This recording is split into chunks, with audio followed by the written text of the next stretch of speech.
song goes out to all the poor people working hard as shit just to barely make it.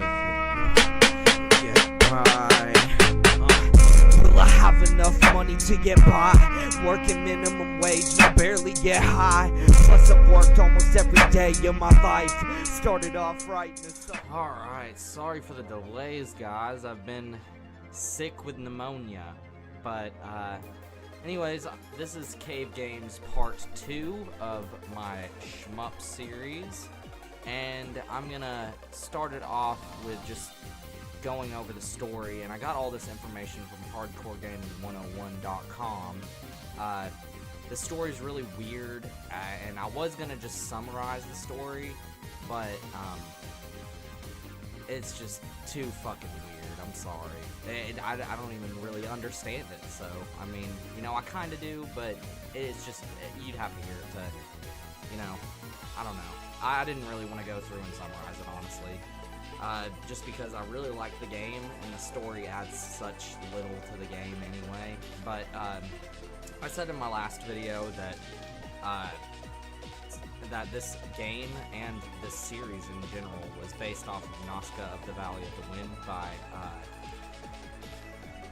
Studio Ghibli, and I can definitely, now that I've seen that, I can definitely start seeing it throughout the series. But anyways, the last episode I talked well, not really briefly, I went over the whole entire game for Mushihimesama.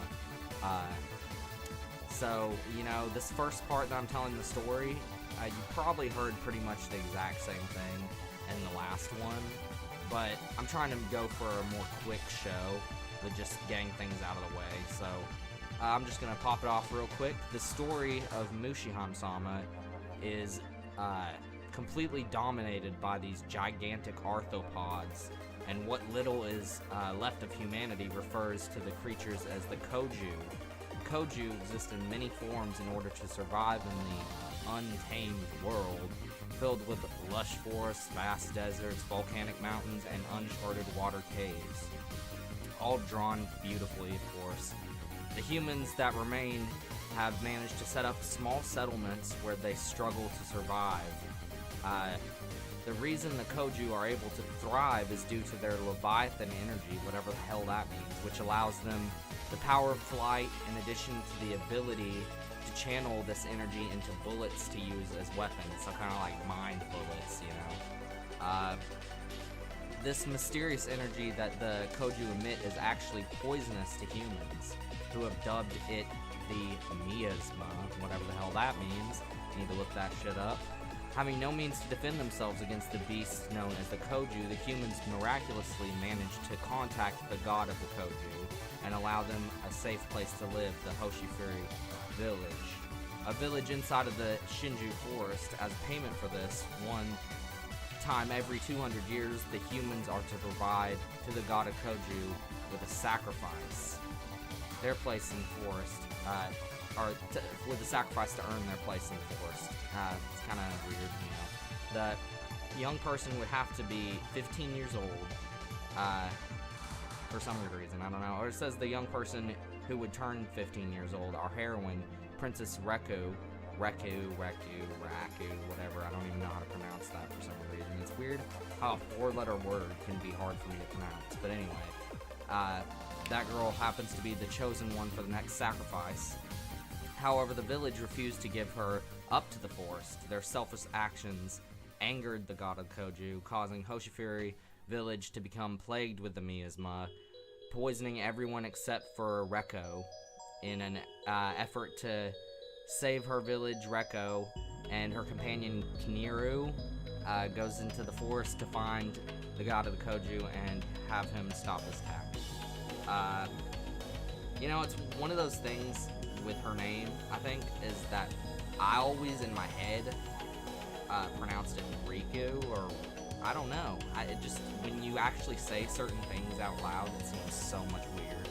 But okay, so that's the story of the first game, and it ends up tying up with the princess defeating Aki, the god of the Koju.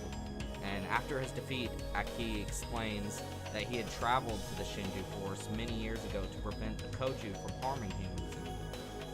However, his power had reached its limits, and he was not long for this world. Thus, he asks Riku, whatever, to take his place as the god of Koju. So now she's like princess, goddess, weird thing. There would be no return to her village, so she just lives there and takes care of the animals, mostly insects. An awesome, huge responsibility has been charged to her. To hold back the Koju and protect mankind. Sometime after, during one of her usual walks through the forest, she finds a young boy collapsed alongside his companion, a large, dragon-like dinosaur. You know, it's either a dragon or a dinosaur. You know, you gotta choose one. You can't just say both, but whatever. Awakening the boy, Riku introduced herself as the goddess of the Shinju Forest. The boy who introduced himself as Palm, like the palm of your hand, told Riku that he needed to return to his village in Utakata, or whatever, Utakata village, which is currently under assault by the Koju. While this story was true, the boy did not tell Riku the real reason for her journey. Palm had been manipulated into bringing Riku back to his mother, the arrogant, terrible, disgusting, repulsive Queen Larsa. Now, Queen Larsa believes that Riku had mercilessly killed not only her heir, but her favorite prince, Aki. Thus, Riku and Palm set off to Utakata village, where an angry and revengeful Queen Larsa prepares for their arrival and battle. So pretty much, in the first story, the princess killed one of her sons, and that was like the final boss. And Palm is Queen Larsa's second son, but I guess her least favorite son. I don't know. Whatever. I hate it when people even do that. But, yeah, so he's just trying to get cool with his mom, but he doesn't really know how evil she is. And, you know, I guess there's a little bit of wrong with both of them, because, I mean, the princess did kill her son, but she was trying to save mankind. I mean, there's, like, no one left. And then there are these two side games that I'm going to briefly talk about. The first one is a game I haven't even played and can't play until maybe MAME, Multiple Arcade Machine Emulator, starts supporting it. But it's called Puzzle Mushihimesama. And this is actually based in a dream of the young princess, when she was just really young, just dreaming about her future and what she would do being older. She pretty much must save the Kabutin, which are like basically weird little tiny baby insects trapped under these rainbow stones. See, it makes more sense when you see the gameplay, because it's pretty much just a Tetris clone, really, or some kind of weird puzzle, maybe like Bejeweled or something like that. I don't know, but and then recently, pretty recently, they released Mushihimesama Bug Panic, which is it's a spin-off, but it continues the story. So hopefully this doesn't end up being the last game in the series. I really would like it for them to continue the series, but I don't know. It's been a couple years at this point. But the story for Mushihimesama Bug Panic, which is only on the iPhone.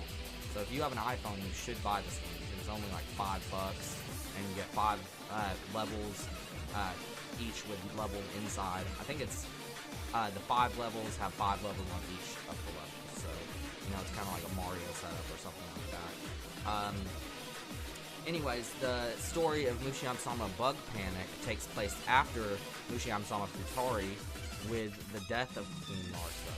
Palm now lives peacefully with Riku, whatever, in Shinju Forest. Suddenly, the Koju are going wild, ignoring Riku and attacking Miru. Things have only become worse and worse as Palm and Hero, which are his dragon, dinosaur thing, they're overwhelmed and unable to help. left with no other choice, Rekko grabs her burst seeds, which are kind of like bombs, and she attempts to get to the bottom of this disturbance. Now, for that one, since it's the end of the series, probably, I'm not gonna say what happens, because it's all in English, but the reason I really wanted to go over the story is because, a lot of times when you're going to be trying to play those first 2 games, and the third one you won't even be able to play unless you have a Japanese arcade near you, which I highly doubt, but the first 2 usually are completely in Japanese unless you get the right version. Like, the first one, if you get in Steam, then the story will be in English.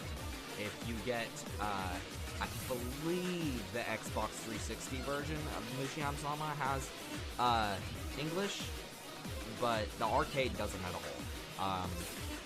And I don't think that Puzzle Mushihimesama is in English, but the last one, Bug Panic, it is in English. And I don't want to ruin the story on that one because it's a pretty short game, and I want the story just to wrap itself up, but I wanted to give you a brief summary of it.